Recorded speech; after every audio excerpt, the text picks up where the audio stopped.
अस्सलाम वालेकुम नाज़रीन, आप देख रहे हैं प्रोग्राम 7 से 8। मैं हूं करण नाज। इस वक्त हुकूमत की सिचुएशन कुछ ऐसी है, आगे कुआं है पीछे खाई है और सख्त फैसले हुकूमत ने लेने हैं, समझ नहीं आ रहा है कि करना क्या है। तो अब कुछ हुआ ये है, क्योंकि डॉलर डबल सेंचुरी की तरफ जा रहा है। अब इसको रोकने के लिए कुछ ना कुछ तो करना पड़ेगा, क्योंकि आवाम सवाल कर रही है कि आपने पिछली हुकूमत को इसलिए हटा दिया कि वो आवाम के मसाइल को हल नहीं कर पा रहे हैं, तो आप आके क्या कर रहे हैं। तो आज जनाबे वाला वज़ीर इत्तलात ने प्रेस कॉन्फ्रेंस की है और उस प्रेस कॉन्फ्रेंस में उन्होंने बताया है कि किस तरह से हम लॉस को रोक सकते हैं, किस तरह से हम बचत कर सकते हैं। तो बचत का जो फ़ॉर्मूला उन्होंने दिया है, उनके मुताबिक जितनी भी ये जो लग्ज़री आइटम्स हैं और ये मोबाइल फ़ोन्स हैं, इसके ऊपर इसकी दरामद पर लगा दी गई है पाबंदी। अब ज़रा दिल थाम कर सुनिएगा कि कौन-कौन सी वो चीज़ें हैं कि जो कि अब पाकिस्तान में आपको नहीं मिलेंगी, क्योंकि इस पे पाबंदी लगा दी गई है। ज्वेलरी है जी, इम्पोर्टेड नहीं मिलेगी आपको, चमड़ा है, चॉकलेट है, जूसेस है, मेकअप, शैम्पू, सिगरेट्स, इसकी दरामद पर मुकम्मल तौर पर पाबंदी लगा दी गई है। और मरियम औरंगज़ेब साहिबा फरमा रही हैं कि इनके ऊपर पाबंदी लगाने से $6 अरब का इम्पैक्ट पड़ेगा। तो उन्होंने कहा है कि अव्वलीन तरजीह है इम्पोर्ट को कम करना है और एक्सपोर्ट को बढ़ाना है। अब ऑब्वियसली मोबाइल फ़ोन्स की दरामद बंद होगी, इससे एक बहुत बड़े तबके को, बहुत बड़े हल्के को फ़र्क पड़ेगा। इसके अलावा जो दीगर चीज़ें हैं, उनसे भी बहुत बड़े तबके को फ़र्क पड़ेगा। जिनका कारोबार है, जिनका बिज़नेस है, उनके लिए भी बड़ी परेशानी हो जाएगी। शिबली फराज साहब मुझे जॉइन कर चुके हैं। साबिक हुकूमत से, पाकिस्तान तहरीक इंसाफ से आपका ताल्लुक है। बहुत-बहुत शुक्रिया शिबली फराज साहब, वफ़ाक़ी वज़ीर आप रहे हैं। सर, कैसा देख रहे हैं आप मौजूदा हुकूमत के इस फैसले को, जो बचत करने की कोशिश की जा रही है, वो इम्पोर्टेड आइटम की दरामद को रोक कर। आप इनको इम्पोर्टेड हुकूमत कहते थे और इन्होंने इम्पोर्टेड आइटम पर ही पाबंदी लगा दी है। शिबली फराज साहब जी, इम्पोर्ट चीज़ों की इम्पोर्ट जो है तो मुल्क को इतना नुकसान नहीं पहुंचाती जितनी कि एक इम्पोर्टेड हुकूमत पहुंचा रही है। देखिए, ये ज़ाहिर हो गया है कि ना इनके पास कोई प्लान था, इनके पास सिर्फ एक ही प्लान था। एक तो ये है कि ना ये लोड शेडिंग को, जो कि हमारे वक्तों में बिल्कुल बहुत ही कम थी, अब जो है तो एक मामूल बन गई है। अब ये होता है कि बिजली किस वक्त लोड शेडिंग नहीं होती है, बजाय इसके कि किस दौरान में होती है। प्रॉब्लम ये है कि एक तो ये हुकूमत बगैर किसी प्लान के है और खुर्रम दस्तगीर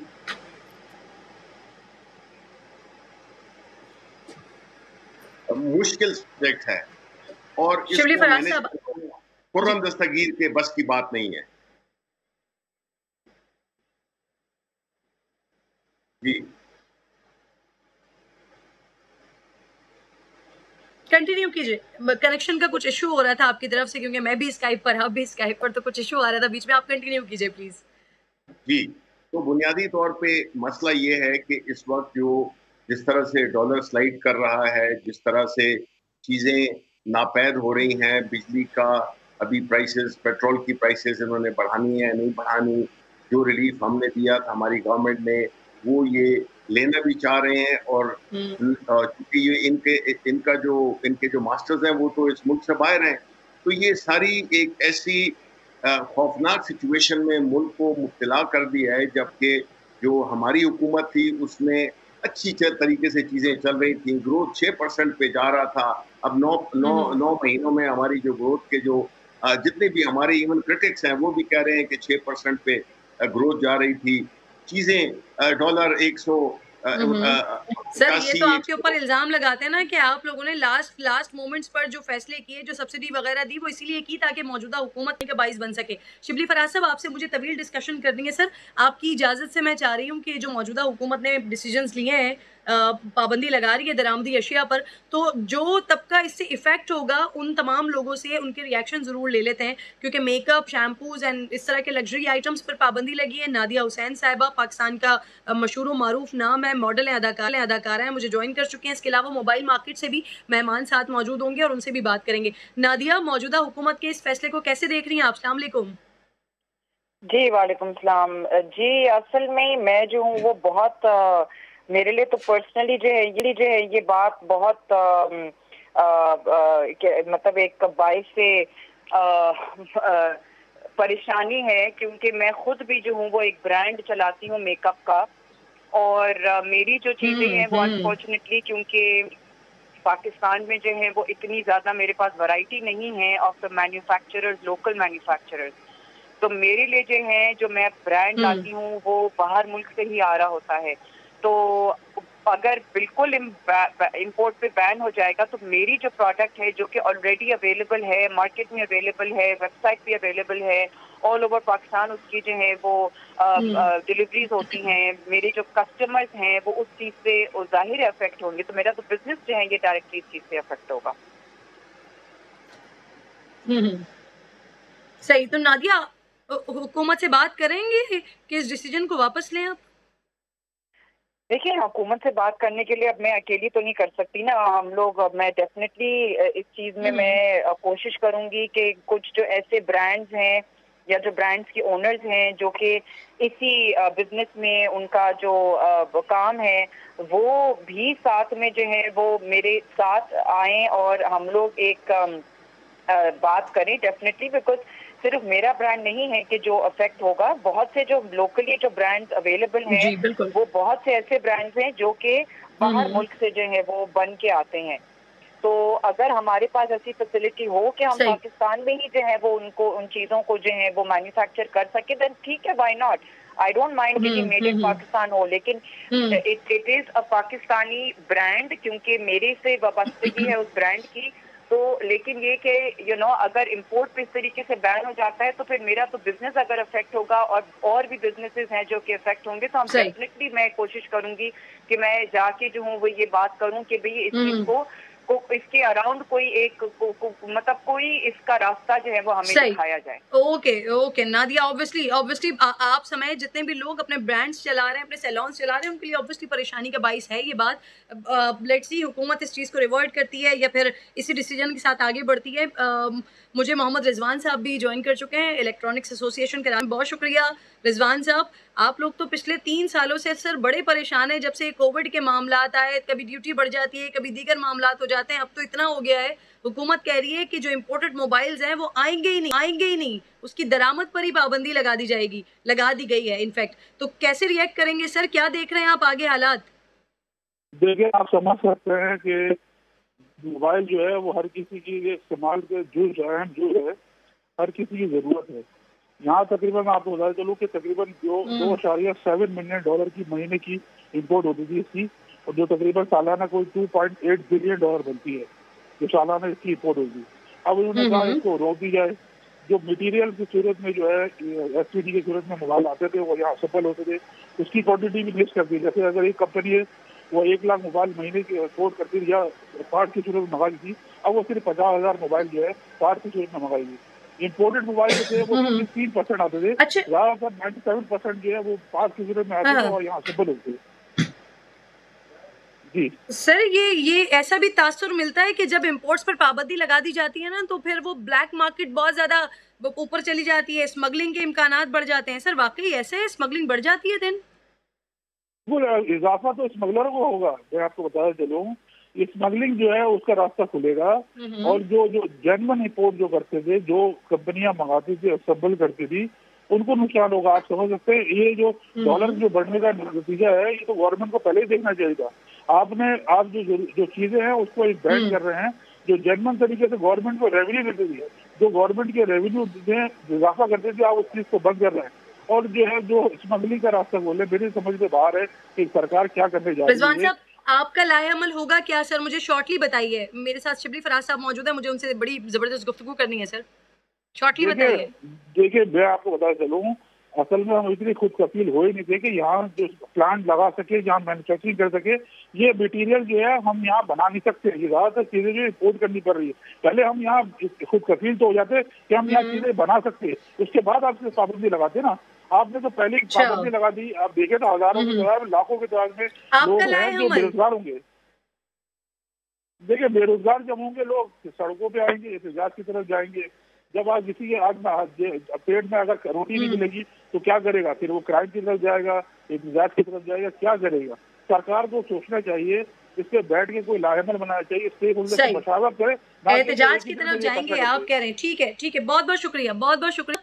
आप साथ मौजूद थे। नाज़रीन, एक और भी बड़ा इंपॉर्टेंट आज का इशू, क्योंकि प्रेस कॉन्फ्रेंस हुई तो मैंने सोचा कि आगाज़ इससे कर लेते हैं, लेकिन जो इंपॉर्टेंट इशू हमारा, सुप्रीम कोर्ट ने जो हाई प्रोफाइल मुकदमे हैं, इसमें अचानक से हम देखते हैं तकर्रुरियाँ और तबादले हो जाते हैं। तो सुप्रीम कोर्ट ने इस चीज़ पर एक तो पाबंदी लगा दी है, फिर इसका मैकेनिज़्म क्या है ये मांगा है। फौजदारी मुकदमात पर असरअंदाज होने की जो मुबैना कोशिश होती है, उस पर खुद नोटिस हुआ है, और फिर अदालत ने नैब और FIA को ताहुक्म सानी कोई भी मुकदमा वापस लेने से रोक दिया है। तो ये बड़ी इंपॉर्टेंट डेवलपमेंट है।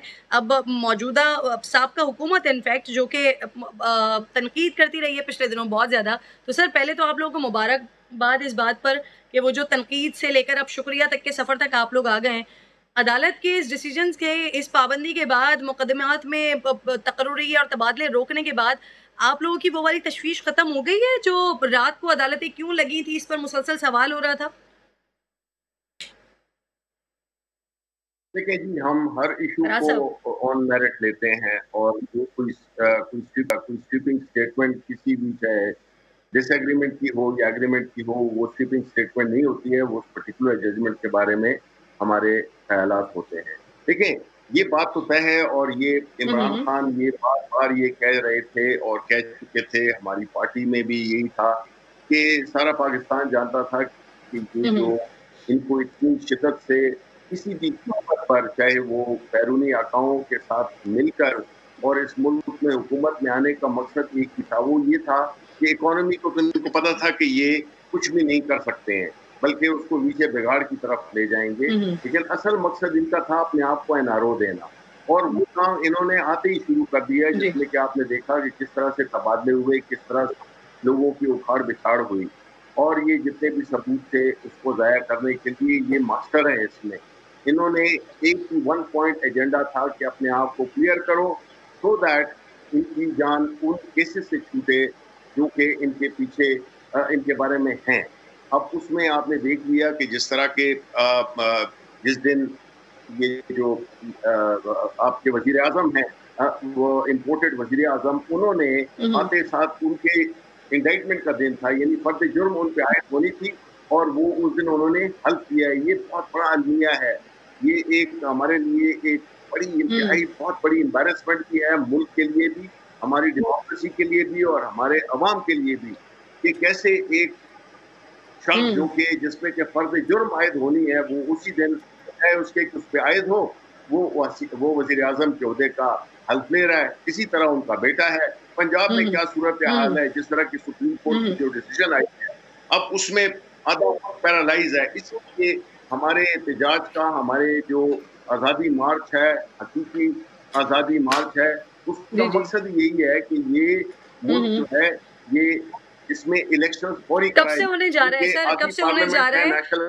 कल इनफैक्ट खान साहब ऐलान करने जा रहे हैं, शफी फराज साहब, के लॉन्ग मार्च की डेट का। ऑब्वियसली आप मुझे डेट तो नहीं बताएंगे, लेकिन एटलीस्ट आप मुझे इसका मैकेनिज्म बता सकते हैं सर, क्या आप लोगों का प्रोसीजर क्या होगा? क्या मुख्तलिफ शहरों में लोग जमा होकर काफिलों की सूरत में जाएंगे, या इस्लामाबाद आप लोगों का मेन पॉइंट होगा, या कोई और शहर, लाहौर, कराची वगैरह वगैरह? क्या किया हुआ है आप लोगों ने? इसका पूरा सिस्टम क्या होगा, ये तो बता सकेंगे? देखें, जो लोग ये कहते हैं कि 2013-14 में भी इन्होंने यही किया था, आके बैठ गए थे, फिर कुछ भी नहीं हुआ, मैं उनको ये बताना चाहता हूँ कि उसके जब से ये वो हुआ था 9 साल गुजर गए हैं, और हमने भी बहुत कुछ सीख लिया है, बहुत कुछ देख लिया है, बहुत कुछ परख लिया है। इस दफ़ा जो हमारा मार्च होगा, और उसका बुनियादी जो फोकल पॉइंट है वो इस्लामाबाद होगा, और बाकी तारीख भी है, इसी महीने के अंदर है, जो कल मुल्तान में इमरान खान साहब जो है तो उसको अनाउंस करेंगे, और फिर जो बाकी उसकी जो स्ट्रेटेजिक जो प्लानिंग है, वो जाहिर है कि वो तो हम शेयर नहीं कर सकते, और एक बड़ा यानी मई के महीने में सर आप लोग निकल जाएंगे लॉन्ग मार्च के लिए? बिल्कुल बिल्कुल बिल्कुल बिल्कुल। सही। अच्छा शिबली साहब, ये होने क्या जा रहा है सर? बहुत सारे लोग हैं, मुख्तलिफ किस्म की कयास आराइयाँ हो रही हैं, 24 आवर्स बड़े क्रूशल बताए जा रहे हैं, बड़े इंपॉर्टेंट बताए जा रहे हैं गवर्नमेंट के लिए भी, कि शायद ये हुकूमत, मौजूदा हुकूमत अपनी मुद्दत पूरी नहीं कर सकेगी। आपके पास इत्तलात होती हैं सर? बताइए, क्या होने क्या वाला है, होने क्या जा रहा है? देखिए, जब आपके पास कोई इखलाकी जवाब ना हो, जब आप एक बैक डोर से आए हों, जब आपकी पार्लियामेंट जो मेन पार्लियामेंट है, नेशनल असेंबली है, उसमें सबसे बड़ी पार्टी पार्टी के अरकान ने इस्तीफा दे के वो जा चुके हैं। उस पंजाब जो आपका सबसे बड़ा सूबा है, उसमें हुकूमत है ही नहीं। आप देखें इकोनॉमी का क्या हाल है, आप देखें कि पूरा मुल्क जो है तो टेंटर हुक्स पे है, यानी कि बिल्कुल उस पे है। एक एक ऐसी कैफियत में है जिसमें सिर्फ हिजान है, एक अनसर्टेनिटी है और एक नाउमीदी सी है। तो इस चीज को हल करने के लिए जो पाकिस्तान तहरीक इंसाफ का जो एक ही मुतालबा है जी जी। कि फौरी इलेक्शन उसका हल है कि आप अवाम के पास जाएं और हुकूमत आए, पूरी नई हुकूमत आए जो इलेक्ट करें अवाम, और फिर वो इन मुल्कों के फैसले भी ले सकते हैं। ये फैसले लेने के शिबली काबिल साहब, भी नहीं है, अहल भी अगले नहीं है 24 से और काबिल 48 भी नहीं घंटे है, सर तो इनसे फैसले कोई होते नहीं है। कोई अहम अहम डेवलपमेंट होने जा रही है? क्या हुकूमत इलेक्शन अनाउंस कर सकती है सर? क्या कोई इशारे वगैरह मिल गए हैं?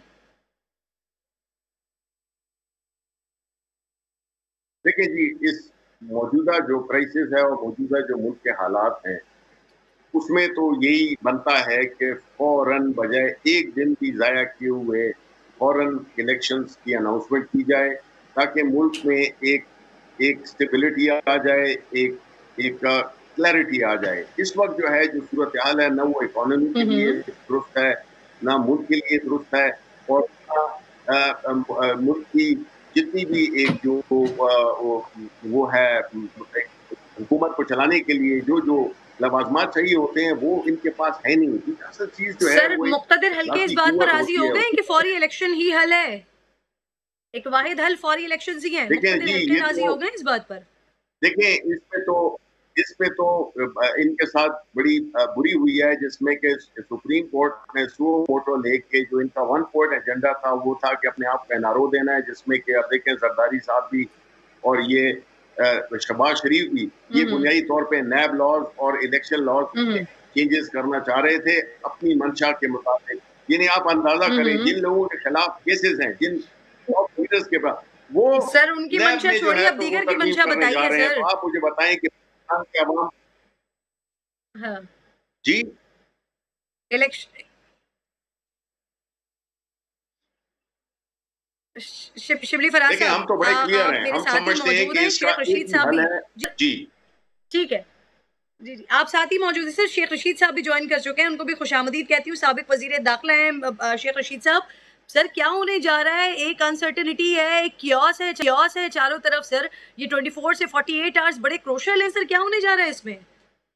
नहीं, मैं तो 31 तारीख तक कह रहा हूँ कि ये मुद्दत तो क्या इद्दत के दिन पूरे नहीं करेंगे, लेकिन सारे चैनलों ने निगरान हुकूमत पे प्रोग्राम इमीडिएटली शुरू कर दिए हैं। कोई तो बात होगी। और आज सुप्रीम कोर्ट ने जो फैसला दिया है उसकी रूह से ये जो जितने FIA में केस चेंज कर रहे थे और लाहौर कोठी पे 2 कोठियों में केस ले गए थे, वो भी वापस ला रहे हैं। शेख साहब, न्यूज़ चैनल्स के पास खबरें बाद में आती हैं, असल खबर आपके पास आती है सर। क्या एक पेज फिर जुड़ गया है क्या शेख साहब? जितने नाम थे जी, उसके लिए जरूरी होता है कि सारी एजेंसियां उसको क्लियर करें और उसके बाद कैबिनेट क्लियर करे। राना सनाउल्लाह साहब ने खुद ही 4000 बंदों के नाम निकाल दिए। सो काफी हैजान है, काफी तशवीश पाई जा रही है, लेकिन निगरान हुकूमत आ रही है, इसमें मुझे शक नहीं है। कितने दिन लेती है, और जो निगरान हुकूमत का वजीर आजम होगा वो मईशतदान होगा, ताकि अहम और कड़े फैसले। शेख साहब, ये जो ECL से नाम निकालने की तशवीश है, ये मुख्तदिर हलकों को भी है सर? ऑफ कोर्स उन्होंने इन्वेस्टिगेशन की है।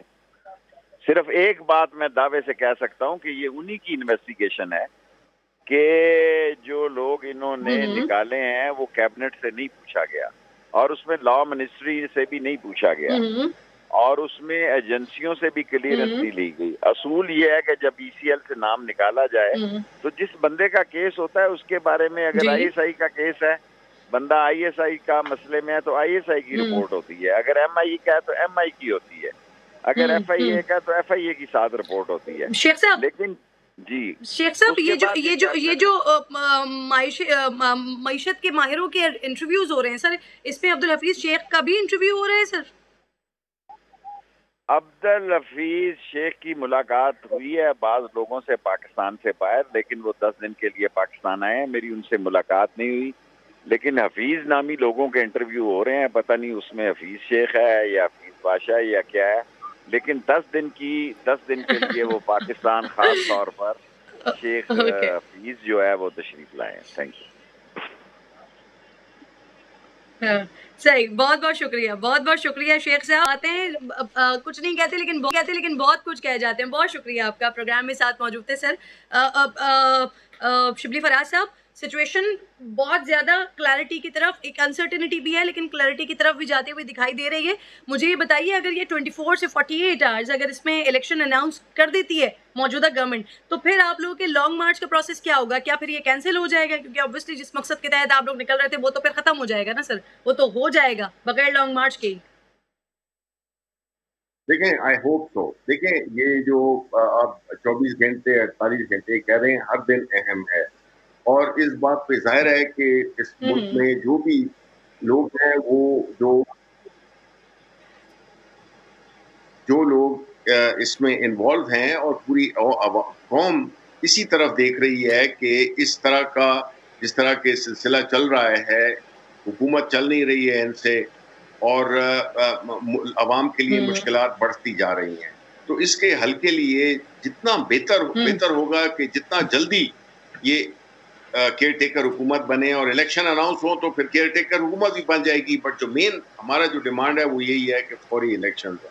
तो फौरी इलेक्शंस की डिमांड पूरी हो गई तो फिर सही मेरा नहीं ख्याल कि कोई उसकी जरूरत पड़ेगी कि हम क्या आप लॉन्ग मार्च की तरफ जाते हैं। बिल्कुल ठीक है, बिल्कुल ठीक है। बहुत बहुत शुक्रिया। शिबली फराज साहब प्रोग्राम में साथ मौजूद थे। एक छोटे से ब्रेक का वक्त हो गया। ब्रेक के बाद जब मैं वापस आती हूँ तो फिर बात करूंगी कि पाकिस्तान में जब भी अनसर्टेनिटी या दहशतगर्दी के माहौल होता है तो उसके पीछे एक ही हाथ हमें हमेशा दिखाई देता है। उनको डिस्कस करेंगे ब्रेक के बाद। साथ रहिए।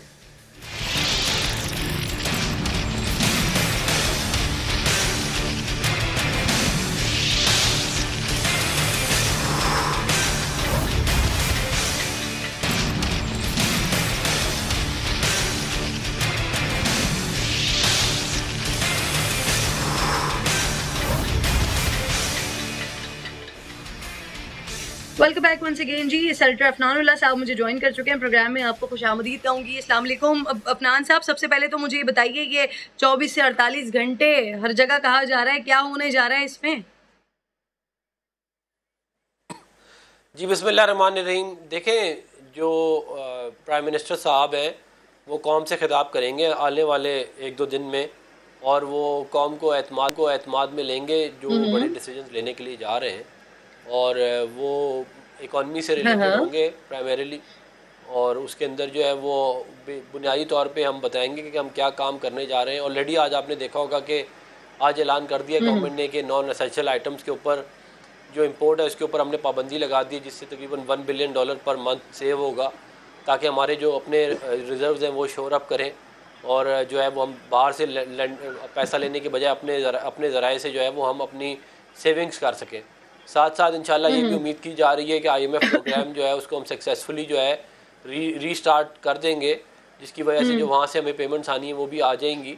और लेकिन कुछ मुश्किल डिसीजन लेने होंगे, अगले 6 से 8 महीने मुश्किल होंगे, लेकिन उसके बाद जो है वो एक जो है वो तो देनी है आप लोगों ने जून में। अच्छा, मुझे ये बताइए ये जो वजीर आजम साहब 1 से 2 दिन में, अफनान, क्योंकि वो जो खिताब होने जा रहा था वो पहले तो इत्तलात आज की थी, लेकिन आप कह रहे हैं कि 1 से 2 दिन में अगर वो खिताब करने जा रहे हैं, तो उस खिताब में जो इम्पोर्टेंट ऐलानात करने जा रहे हैं वजीर आजम साहब मईशत के हवाले से दीगर मामलात पर, उस पर एक ऐलान क्या अर्ली इलेक्शंस की डेट भी हो सकती है? वो चाहे 3 महीने के बाद हो या 6 महीने के बाद हो, लेकिन डेट अनाउंस कर सकते हैं वजीर आजम साहब अपने खिताब में? देखिए, मैं इसके ऊपर स्पेकुलेशन जो है वो नहीं करूँगा। ये जब ऐलान होगा तो फिर वो मामला सबके सामने आ जाएगा। लेकिन मैं तो आपसे मैं चाह रही हूँ कि आप कॉन्क्रीट बात करें, स्पेकुलेशन की तो जरूरत ही नहीं है। नहीं, वो तो कुछ चीजें मैं पार्टी में क्या रहा है वैसे इस बारे में? ऐसा ऐलान होना चाहिए, पार्टी समझती है ऐसी कि जिससे फिर लॉन्ग मार्च को रोका जा सके? देखिए, जो लॉन्ग मार्च है वो इतनी हमारी कंसर्न नहीं है जितनी हमारी कंसर्न इस वक्त पाकिस्तान की इकॉनमी है और उसकी स्टेबलाइजेशन है। और उसके ऊपर हम दिन रात एक कर रहे हैं काम, बजट के ऊपर काम कर रहे हैं। जो इमरान खान साहब का जो लॉन्ग मार्च है या उनका रोना धोना है वो तो इसी तरह ही चलता रहेगा, चाहे इलेक्शन हो भी जाएंगे उन्होंने वो हार जाने, फिर उन्होंने एक और नई कोई कहानी पकड़ लेनी आवाम को ट्रक की बत्ती के पीछे लगाने वो के तो लिए, उनकी फिर वो स्ट्रैटेजी उस है पर ना। रोते आप लोग रोते अपनी रहेंगे, स्ट्रैटेजी बताएं, उसका तो कोई इलाज नहीं आपकी है। पार्टी के अंदर क्या चल रहा है, वो क्या सोच रहे हैं कि अर्ली इलेक्शंस की तरफ जाना चाहिए या नहीं जाना चाहिए। मियां साहब के हवाले से, मरियम के हवाले से तो ये ऐसी खबरें आ रही थी, ऐसा सुनने में आ रहा था कि वो चाहते हैं अर्ली इलेक्शंस की तरफ चले जाएं। मरियम ने तो इनफैक्ट स्टेटमेंट दिया इस बारे में। देखिए पार्टी के अंदर जो है वो दो राय मौजूद है, इसमें कोई शक नहीं है। एक राय ये है कि हमें अर्ली इलेक्शन की तरफ जाना चाहिए और दूसरी राय ये है कि टेन्योर पूरा करना चाहिए, और दोनों जो है उनके अंदर जो है वो दलाइल जो है वो काफ़ी वजनी है दोनों तरफ। तो इसका जो है वो एक क्लियर डायरेक्शन आपको अगले 2 दिन में आ जाएगी जब प्राइम मिनिस्टर साहब की स्पीच होगी, और उसके बाद मामला काफ़ी जो है वो क्लियर हो जाएगा। जी, तो फिर बिल्कुल सही तो कह रहे हैं सबके 24 से 48 घंटे वाकई बड़े इंपॉर्टेंट है, क्योंकि आप कह रहे हैं, आप भी कह रहे हैं 1 से 2 दिन में आ जाएंगे। अच्छा, अभी आपने खुद ही वो तस्करा छेड़ा जिसका अभी थोड़ी देर पहले मरियम औरंगजेब साहिबा ने खुद ही आकर ऐलान कर दिया, इंपोर्टेड आइटम पर पाबंदी लगा दी। अब इससे आप लोग $6 अरब जो बचाने की कोशिश कर रहे हैं, अब उससे ठीक है आपके जो डॉलर रिजर्व्स हैं वो तो बच जाएंगे या वो बढ़ जाएंगे, लेकिन उसके साथ साथ बेरोजगारी का जो लेवल है वो भी तो बढ़ जाएगा। बहुत सारे लोग जो हैं वो इन प्रोडक्ट्स में काम कर रहे हैं, बेरोजगारी बढ़ जाएगी। अफनान, देखिए इसके अंदर बात ये है कि जो इम्पोर्टेड आइटम्स हैं ना, वो आपने सुना होगा कि कहते हैं मुहावरा कि आप जितनी चादर हो उतने ही पैर फैलाने चाहिए। तो जितनी हमारी चादर है हमें उतने ही अपने पैर फैलाने चाहिए। अगर हम एक्सपोर्ट्स करते हैं 31 बिलियन डॉलर की, तो ये कैसे पॉसिबल है कि हम 65 बिलियन डॉलर की इंपोर्ट करें, मतलब डबल से भी ज़्यादा की इंपोर्ट करें। तो ज़ाहिर है हमें अपने जो इंपोर्ट बिल है उसको हमें जो है वो कर्टेल करना पड़ेगा ताकि हमारे कर्जे ना बढ़े उसकी, फिर इसकी वजह से फिर आपके कर्जे बढ़ते हैं। तो ये हम ज़रूर क्या कहते हैं, इसमें एक बहुत बड़ी अपॉर्चुनिटी उन इंडस्ट्रीज़ की है जो बेरोजगारी बढ़ने से जो अवामी रिएक्शन आएगा, पाबंदी लगेगी, वो उसको कैसे देखेंगे, उसको कैसे टैकल करेंगे? अवामी रिएक्शन इसमें ये नहीं, इसके अंदर लग्जरी आइटम्स हैं। हम कोई ये थोड़ी कर रहे हैं कि हम कॉटन पे पाबंदी लगा रहे हैं या हम कोई ऐसी चीज़ के ऊपर जिसकी लार्ज स्केल मैन्युफैक्चरिंग रुक जाएगी। हम तो उन चीज़ों पे पाबंदी लगा रहे हैं जो लग्जरी आइटम्स हैं, जैसे बड़ी गाड़ियाँ हैं। अब बड़ी गाड़ियाँ जो ख़रीदते हैं, जो बेचते हैं, वो कोई आम आवाम तो नहीं है ना। तो और इसका इम्पैक्ट बड़ा मिनिमम होता है, क्योंकि ये ज़्यादातर इसका जो ताल्लुक है वो आपके एलीट क्लास से या अपर क्लास से है। इसका गरीब आदमी से शैम्पू, मोबाइल, मेकअप, जूते, और फिर जिन लोगों का रोजगार इन तमाम चीजों से जुड़ा होता है, उनके जो आसपास लोग होते हैं जो उनके अंडर में काम कर रहे होते हैं, बहुत बड़ी डिबेट है। बेरोजगारी में इम्पैक्ट आएगा इसका। अच्छा जी, वो जो इनके साथ काम कर रहे होते हैं वो गरीब ही होते हैं। अफनान, मुझे बैरिस्टर सलाउद्दीन साहब भी जो है, आपको भी खुशामदीद कहूँगी। सलाउद्दीन साहब, सर कानूनी महाज पर ना कल मुस्लिम लीग नून के लिए बड़ा आम दिन है सर। सुप्रीम कोर्ट में मजीद समाअत होनी है अभी। हमजा शहबाज साहब, इनके इलेक्शन को कलअदम करार देने पर लाहौर हाई कोर्ट समाअत करेगा। फिर गवर्नर पंजाब की बरतरफी का मामला है, इस्लामाबाद हाई कोर्ट वो देखेगा। तो हुकूमत की क्या देख रहे हैं आप इस वक्त, कानूनी पोजीशन क्या है और उसे डील कैसे करे हुकूमत, क्या करना चाहिए इन्हें? जी देखें, हुकूमत के लिए नो डाउट बहुत ही पेचीदा मसाइल, कानूनी मसाइल हैं सामने। सुप्रीम कोर्ट की तरफ से एक जो अज़ नोटिस लिया है, वो डेफिनेटली उनकी जो स्ट्रेटजी है हुकूमत की प्रोसिक्यूशन वगैरह के हवाले से, उस पर नेचुरली उसका एक इफ़ेक्ट आएगा।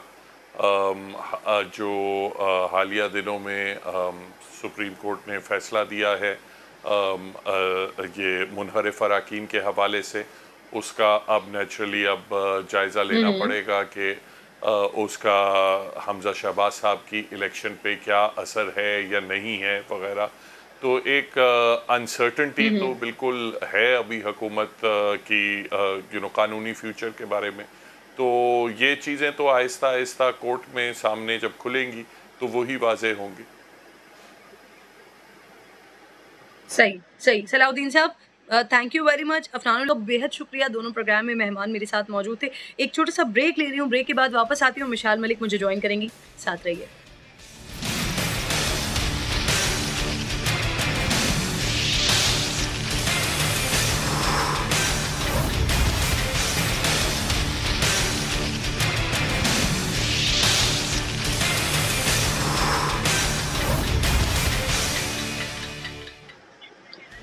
वेलकम बैक वंस अगेन जी। प्रोग्राम में एक बार फिर आज मैं उस टॉपिक पर बात करने वाली हूँ और उन लोगों के बारे में बात करने वाली हूँ कि जहाँ कोई कानून नहीं होता, जहाँ इंसानियत अपने होने पर शर्माती है, जहाँ दो टांगों वाले बहुत हैं, कह लीजिए कि 1.5 अरब हैं, लेकिन इंसान वहाँ कोई नहीं मिलता। मैं भारत की बात कर रही हूँ। मैं नाम ना भी लेती तो यकीनन नाज़रीन समझ जाते।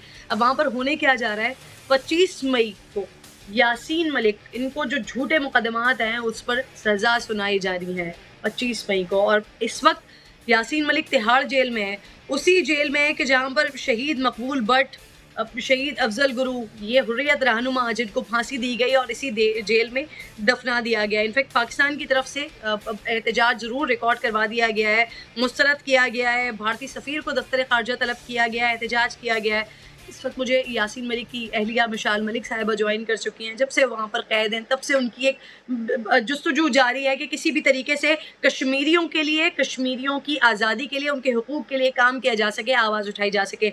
बहुत बहुत शुक्रिया मिशाल। सबसे पहले तो मुझे यासीन मलिक साहब की खैरियत के हवाले से बताइए।